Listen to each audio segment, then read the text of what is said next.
السلام علیکم پیارے بہن بھائیوں، امید ہے آپ سب خیر خیریت سے ہوں گے۔ آپ سب ہیں اس وقت آن لائن سٹوریز کارنر پر اور میں ہوں انم اقبال جی۔ تو ہمارے پیج پر آپ کو دیکھنے کو ملتا ہے قصے، کہانیاں اور آپ بیتیاں، اور اس کے ساتھ ساتھ حقیقی زندگی پر مبنی ہونے والے واقعات۔ آج بھی میں آپ کے سامنے حاضر ہوئی ہوں ایک حقیقی واقعہ لے کر۔ تو چلیے شروع کرتے ہیں۔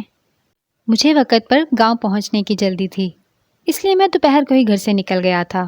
میرا اندازہ یہی تھا کہ شام سے پہلے اپنے گاؤں پہنچ جاؤں گا، مگر ایک ویران جگہ پر میری بس خراب ہو گئی۔ پہلے تو ڈرائیور اپنی مدد آپ کے تحت بس میں ہونے والی خرابی ٹھیک کرنے کی کوشش کرتا رہا، مگر جب ان سے خرابی دور نہ ہو سکی تو ڈرائیور نے اپنی مدد کے لیے کسی مکینک کو بلایا جو کہ قریبی قصبے میں رہتے تھے۔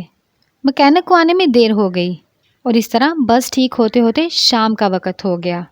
جب میں اپنی منزل مقصود پر بس سے اترا تو اس وقت شام کا اندھیرا ہو گیا تھا، جو کہ کافی گہرا تھا۔ گاؤں تک پہنچنے کے لیے مجھے ایک کچے راستے پر چلنا تھا جو کہ سیدھا گاؤں کی طرف جا رہا تھا، اور یہ تقریباً 3 کلومیٹر کا فاصلہ تھا۔ خیر میں بڑی سڑک سے اتر کر گاؤں کی طرف چل دیا۔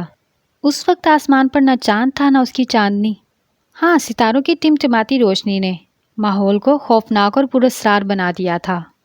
رات کے سناٹے میں اکیلے سفر کا یہ میرا پہلا اتفاق تھا۔ میرا دل زور زور سے دھڑک رہا تھا، اور اس پراسرار خاموشی میں مجھے اپنے دل کے دھڑکنے کی آواز صاف صاف سنائی دے رہی تھی۔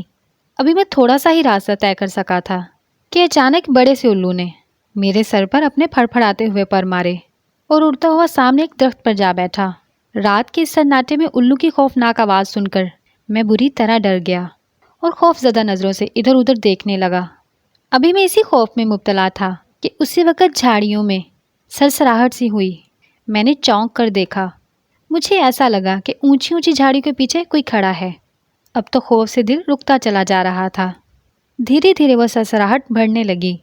میں ڈر کے مارے پیچھے ہٹنے لگا کہ اچانک ایک زوردار چیز سے ٹکرایا اور زمین پر جا گرا۔ وہ چیز اور کوئی نہیں بلکہ ایک گوشت کا لوتھڑا تھا جو کہ خون سے لت پت تھا۔ ڈر کے مارے میرے منہ سے چیخ نکل گئی۔ میں جس درخت کے پاس گرا ہوا تھا اس کے پیچھے سے ایک بہت بڑا سایہ نمودار ہوا۔ میں ڈر کے مارے بھاگا اور بھاگتا ہی چلا گیا۔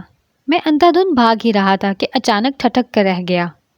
ایک لمبا تڑنگا بھوت جو کہ بے حد خوفزدہ معلوم ہو رہا تھا اس وقت میرے سامنے کھڑا تھا۔ میں ڈر کے مارے پیچھے ہٹا اور لڑکھڑاتے ہوئے جھاڑیوں میں گر گیا۔ ابھی میں ٹھیک سے سنبھل بھی نہیں پایا تھا کہ پیچھے جھاڑیوں سے مجھے کسی نے کھینچنے کی کوشش کی۔ میں نے پیچھے دیکھے بغیر اپنے ہاتھ چھڑوائے اور آگے کی طرف بھاگا۔ عجیب و غریب سرسراہٹیں میرا پیچھا کر رہی تھی۔ بھاگتے بھاگتے میری نظر اس چڑیل پر پڑ گئی جو کہ درخت سے الٹی لٹکی کھڑی تھی۔ اس کے بال کھلے ہوئے تھے اور آنکھوں سے انگارے برس رہے تھے۔ وہ ایک خوفناک آواز میں کہکے لگا رہی تھی۔ وہ مجھ پر اس تیزی کے ساتھ جھپٹی کہ مجھے سنبھلنے کا موقع ہی نہ ملا۔ اس کے دونوں ہاتھ میرے گلے پر تھے۔ میں نے اپنی پوری قوت کے ساتھ اسے پیچھے کیا اور چیختا ہوا وہاں سے بھاگا۔ اب میں سڑک کا راستہ چھوڑ کر کھیتوں میں اتر گیا تھا۔ میں فصلوں اور جھاڑیوں کو پھلانگتا ہوا چلا جا رہا تھا کہ اچانک میرے قدموں تلے سے زمین نکل گئی اور میں منہ کے بل ایک جوہر میں جا گرا۔ وہ جوہر کیچڑ اور پانی سے نہیں بلکہ خون سے بھرا ہوا تھا، اور پراسرار قوتیں مجھے اس خون میں اندر تک ڈبونے کی کوشش کر رہی تھی۔ میں نے کافی ہاتھ پاؤں مارے اور بمشکل اس جوہر سے باہر نکل آیا۔ خون اور مٹی کے لیپ سے میں خود اب ایک بھوت کی مانند لگ رہا تھا۔ سردی سے میری کپ کپی چھوٹ گئی، اس ڈر کے ساتھ کہ وہ بلائیں پھر نہ مجھے آ جھپٹیں۔ میں نے پھر بھاگنا شروع کر دیا۔ میں ایک لمبا چکر کاٹ کر گاؤں کے قریب پہنچا۔ یہاں بھی ایک بڑی مصیبت میری طاق میں کھڑی تھی۔ گاؤں کے کتے مجھے بھوت سمجھ کر میرے پیچھے پڑ گئے۔ اس نئی مصیبت کے ساتھ میں ڈر کے مارے بھاگا تو گاؤں کا راستہ بھول گیا۔ بڑی مشکل سے میں گھر پہنچا۔ گھر ملتے ہی گاؤں کے کتے بھی میرے تعاقب میں پیچھے آ گئے۔ میں نے دونوں ہاتھوں سے دروازہ پیٹنا شروع کر دیا۔ کون ہے؟ اندر سے زوردار آواز آئی۔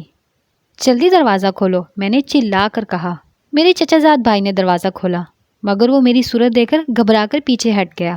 میں جلدی سے اندر داخل ہو گیا اور دروازہ بند کر دیا کیونکہ کتے بری طرح بھونکتے ہوئے مجھ پر جھپٹ رہے تھے۔ کون ہو تم؟ میرے چچا زادہ بھائی نے لرزتی ہوئی آواز میں پوچھا۔ اتنے میں گھر کے دوسرے لوگ بھی اٹھ کر وہاں آ گئے۔ وہ بھی مجھے دیکھ کر ڈر گئے، مگر جب میں نے اپنا نام بتایا تو انہوں نے بڑی مشکل سے مجھے پہچانا۔ چچا جان نے پوچھا، یہ کیا ہوا؟